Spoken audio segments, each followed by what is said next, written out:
આજે આપણે વાત કરીશું ગંગાપુત્ર ભીષ્મ પિતામહની, મહાભારતના સૌથી મહાન યોદ્ધાની કહાની. નમસ્કાર મિત્રો, સ્વાગત છે તમારું અમારી યુટ્યુબ ચેનલમાં. મહાભારતના ઇતિહાસમાં ઘણા મહાન યોદ્ધાઓ અને રાજાઓ થયા, પરંતુ એક એવું પાત્ર જે પોતાના ત્યાગ, ધર્મનિષ્ઠા અને અડગ પ્રતિજ્ઞા માટે આજે પણ અમર છે. આ હતા મહાન પાત્ર ગંગાપુત્ર ભીષ્મ પિતામહ. ભીષ્મ પિતામહ એવા યોદ્ધા હતા જેમને કોઈ પણ યુદ્ધમાં હરાવવું લગભગ અશક્ય માનવામાં આવતું હતું. તેઓ માત્ર એક મહાન યોદ્ધા જ નહોતા, પરંતુ ધર્મ, કર્તવ્ય અને વચન પાલનના જીવંત પ્રતીક હતા. પરંતુ શું તમે જાણો છો કે ભીષ્મ પિતામહનો જન્મ એક શ્રાપના કારણે થયો હતો? શા માટે તેમની માતા ગંગાએ પોતાના 7 પુત્રોને જન્મતા જ નદીમાં સમર્પિત કરી દીધા હતા? અને કેવી રીતે દેવવ્રત નામનો રાજકુમાર આખી દુનિયામાં ભીષ્મ તરીકે પ્રસિદ્ધ થયો? તો ચાલો જાણીએ ગંગાપુત્ર ભીષ્મ પિતામહની સંપૂર્ણ સત્ય આધારિત કથા. આ કથા શરૂ થાય છે સ્વર્ગલોકથી. એક વખત 8 વસુઓએ મહાન ઋષિ વિશિષ્ટની દિવ્ય ગાય નંદીનું હરણ કર્યું. જ્યારે ઋષિ વશિષ્ઠે આ વાતની જાણ થઈ ત્યારે તેઓ ખૂબ ક્રોધિત થયા અને 8 વસુઓને મનુષ્ય યોનિમાં જન્મ લેવાનો શાપ આપ્યો. વસુએ પોતાની ભૂલ માટે ક્ષમા માંગી ત્યારે ઋષિ વશિષ્ઠે કહ્યું કે 7 વસુઓને જન્મતાની સાથે જ મુક્તિ મળશે.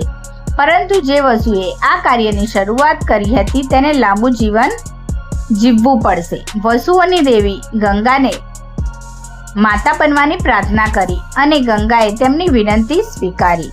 હસ્તિનાપુરના મહાન રાજા શાંતનુ એક દિવસ ગંગા નદીને કિનારે ફરતા હતા ત્યારે તેમણે એક અતિ સુંદર સ્ત્રીને જોઈ. તે કોઈ સામાન્ય સ્ત્રી નહોતી, પરંતુ સ્વયં ગંગા દેવી હતા. રાજા શાંતનુ ગંગાના સૌંદર્ય પર મોહિત થઈ ગયા અને લગ્નનો પ્રસ્તાવ મૂક્યો. ગંગાએ કહ્યું, હું તમારી સાથે લગ્ન કરીશ, પરંતુ એક શરત છે. તમે મારા કોઈ પણ કાર્યમાં ક્યારેય પ્રશ્ન નહીં પૂછો અને મને રોકશો નહીં. પ્રેમમાં મગ્ન શાંતનુએ તરત જ આ શરત સ્વીકારી લીધી. થોડા સમય પછી તેમને પ્રથમ પુત્ર થયો, પરંતુ બાળકના જન્મ પછી ગંગા તેને નદીમાં લઈ ગઈ અને જળમાં સમર્પિત કરી દીધું. રાજા શાંતનુને ખૂબ દુઃખ થયું, પરંતુ તેઓ પોતાની પ્રતિજ્ઞાને કારણે મૌન રહ્યા. આ જ રીતે બીજા, ત્રીજા, ચોથા, 5મા, 6ઠા અને 7મા પુત્રને પણ ગંગાએ નદીમાં સમર્પિત કરી દીધા. પણ જ્યારે 8મા પુત્રનો જન્મ થયો ત્યારે ગંગા ફરીથી તેને નદી તરફ લઈ જવા લાગી. આ વખતે રાજા શાંતનુ પોતાની જાતને રોકી શક્યા નહીં. તેમણે ગંગાને અટકાવીને પૂછ્યું, તમે આ શું કરી રહ્યા છો? પોતાના બાળકોને કેમ મારી નાખો છો? રાજાની વાત સાંભળીને ગંગાએ કહ્યું, આપણે લગ્ન સમયે કરેલી શરતો ભંગ ન કરો. ત્યારબાદ ગંગાએ સમગ્ર રહસ્ય જણાવ્યું કે આ બાળકો શાપિત વસુઓ છે અને તેમને મુક્તિ આપવા માટે જ નદીમાં સમર્પિત કરવામાં આવ્યા હતા. 8મો પુત્ર લાંબુ જીવન જીવવાનો હતો. એટલું કહી ગંગા તે બાળકને લઈને સ્વર્ગલોક તરફ ચાલી ગઈ. આ બાળકનું નામ દેવવ્રત રાખવામાં આવ્યું. ગંગાએ દેવવ્રતને મહાન ઋષિઓ પાસે શિક્ષણ આપ્યું. તેમણે વેદો, ઉપનિષદો, રાજનીતિ, ધર્મશાસ્ત્ર અને યુદ્ધ વિદ્યામાં ઊંડું જ્ઞાન મેળવ્યું. ભગવાન પરશુરામ જેવા મહાન ગુરુ પાસેથી તેમણે શસ્ત્ર વિદ્યા શીખી. સમય જતાં દેવવ્રત એક અદ્વિતીય યોદ્ધા બની ગયા.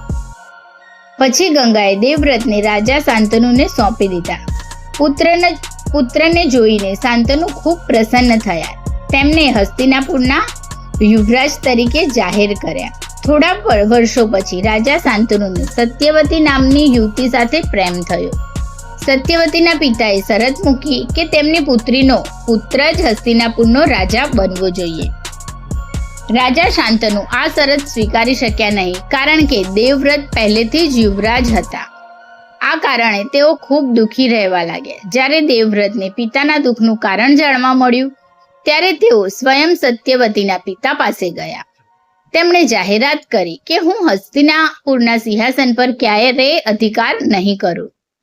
પરંતુ સત્યવતીના પિતાને હજુ પણ ભય હતો કે ભવિષ્યમાં દેવવ્રતના સંતાનો રાજ્યનો દાવો કરશે. ત્યારે દેવવ્રતે એવી પ્રતિજ્ઞા લીધી જેને સાંભળીને આખું બ્રહ્માંડ ચકિત થઈ ગયું. તેમણે આજીવન બ્રહ્મચાર્ય પાલન કરવાનો સંકલ્પ કર્યો અને ક્યારેય લગ્ન નહીં કરવાની શપથ લીધી. આ ભયંકર પ્રતિજ્ઞાને કારણે દેવતાઓએ તેમને ભીષ્મ નામ આપ્યું. તે દિવસથી દેવવ્રત ભીષ્મ તરીકે ઓળખાવા લાગ્યા.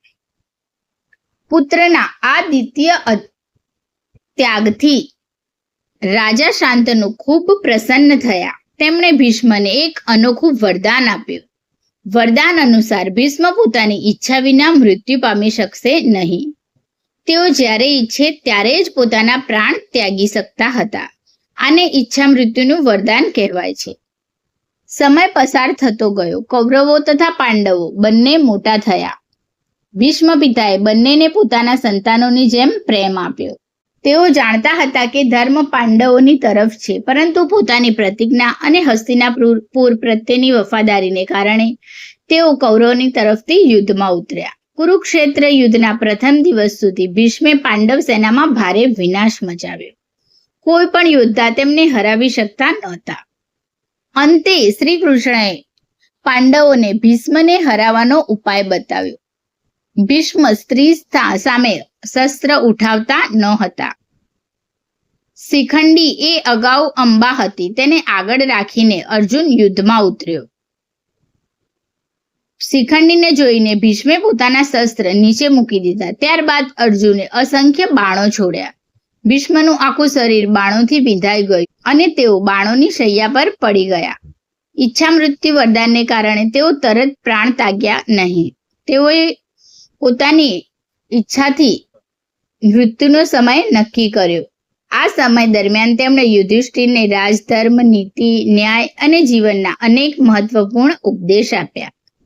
તો મિત્રો, ગંગાપુત્ર ભીષ્મ પિતામહનું જીવન ત્યાગ, કર્તવ્ય અને ધર્મનું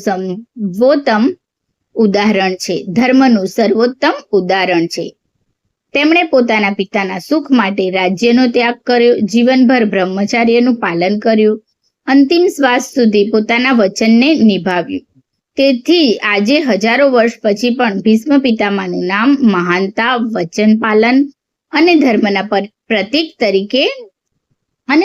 પ્રતીક તરીકે યાદ કરવામાં આવે છે.